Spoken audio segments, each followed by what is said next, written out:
For those of you who don't know where South Tyneside is, it's just to the south of the Tyne. The fact that the borough is very compact, so there are only 150,000 people who live in it, does not distract from the fact that there is a really strong sense of neighbourhood dispersed right throughout that group. So although it looks relatively small, it is in fact full of really diverse people. Sadly, they have a set of health problems which are probably familiar to many of you. Lots of people living with long-term conditions, a growing older population, and as you know, shrinking resources. So the challenges were pretty clear. We also have a reasonably coherent health and wellbeing board. In the early stages decided that an integration board was not just necessary but essential.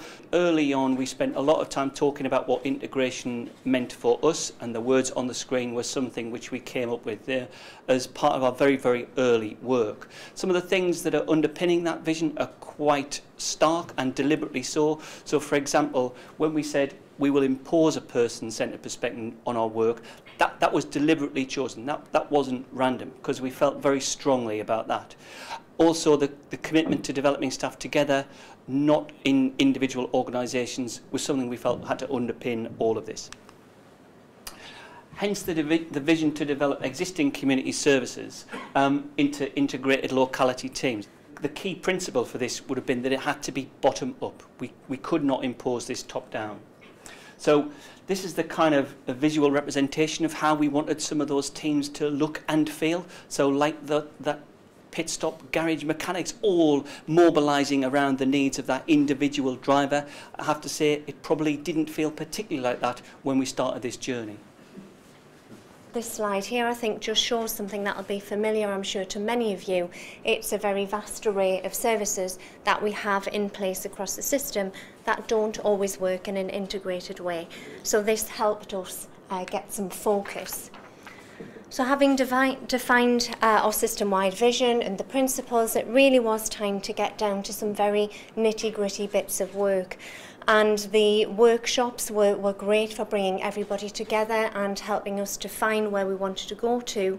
I think one of the key things was to make sure that you've got a way of making progress between the bigger workshops as well. So we set up a particular working group that actually did some of the detailed work between the bigger workshops as well. That helped us map the capacity that we have across the system, and again helped us think about further work that we needed to do. This is a very interesting map that was designed by one of the professionals involved in the work. The guy who did that is an occupational therapist, and what he did was looked at the patient journey that some of his patients were going through at the present time, and I think you'll see there what we have is a very tangled web. There is no care coordinator named for the patient at the centre there, which is a very confusing journey we feel for patients, and also confusing for the professionals involved in the patient care as well. So we took quite a lot of learning from that particular diagram. Having reviewed that, we determined that we wanted to put in place geographically based, locality focused health and social care teams comprising GP practices, district nurses, community matrons and social workers as the starting point for the work, aligned to the GP practice population with a named care coordinator for every patient. And that was where we decided we wanted to get to. So by about workshop 5, and we did go through a number of workshops and a lot of discussions about how the alignment to the population would work and what the geographies would be, we ended up with a model that we've determined to be our prototype model. And we started it in 3 GP practice populations in one of our localities, the locality of Hambleton. And I think it was quite ambitious. There were a number of volunteers that came forward. Staff actually put themselves forward to take part in this, so I don't think it was seen as threatening because of the co-design concept that we had in working with the staff on this. So we're now looking at scaling this model up across a further 9 practices in Jarrow and Hambleton. And I think my advice would be to start smaller, roll it out and then chunk it up. That's what we're trying to do.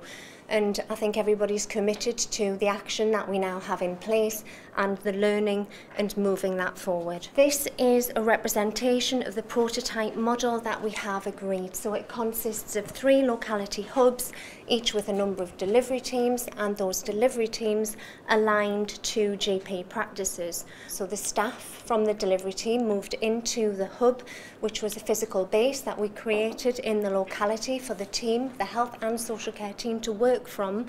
And the aligned staff began to work very closely with the 3 practices shown at the bottom of the slide there.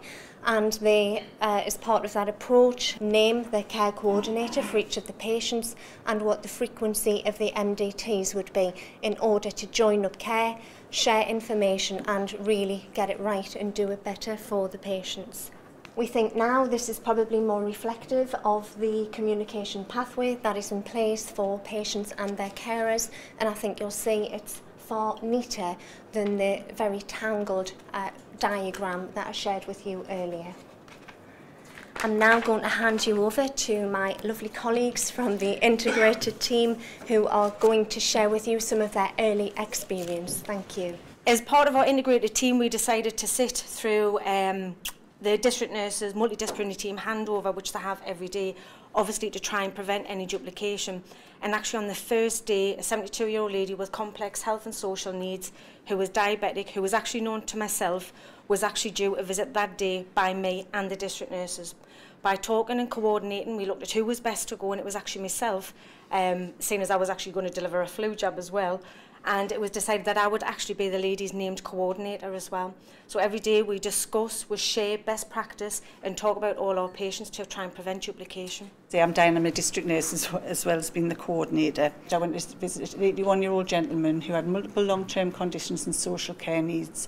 He was referred to the district nurses for a continence assessment, but on visiting him it became very apparent this gentleman's condition was deteriorating. This time I came straight back to the office.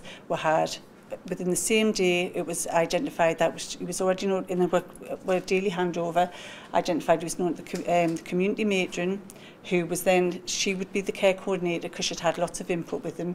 He had a visit from the social worker, all within the same day. He was referred to OT, the social worker.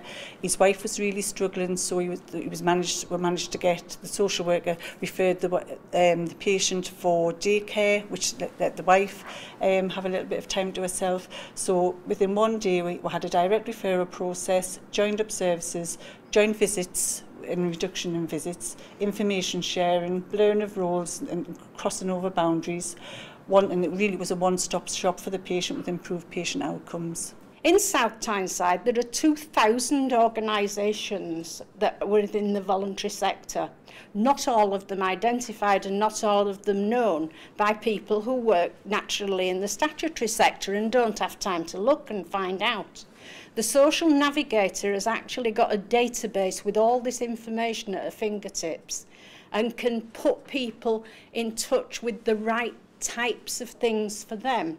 It's a bit of a dual role because part of it is training and educating the other people within the team of what is there and on offer and helping them to get that.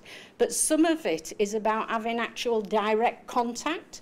So we have direct referrals, one-to-one referrals from colleagues who want a visit, a home visit, to look and explore what the person at the centre, the patient or their carers might want or need to do to help them with the situation that they're in now. Just a little bit about our journey, the highs, really good partnership working. We had a strong foundation, but I think it's improved it even more.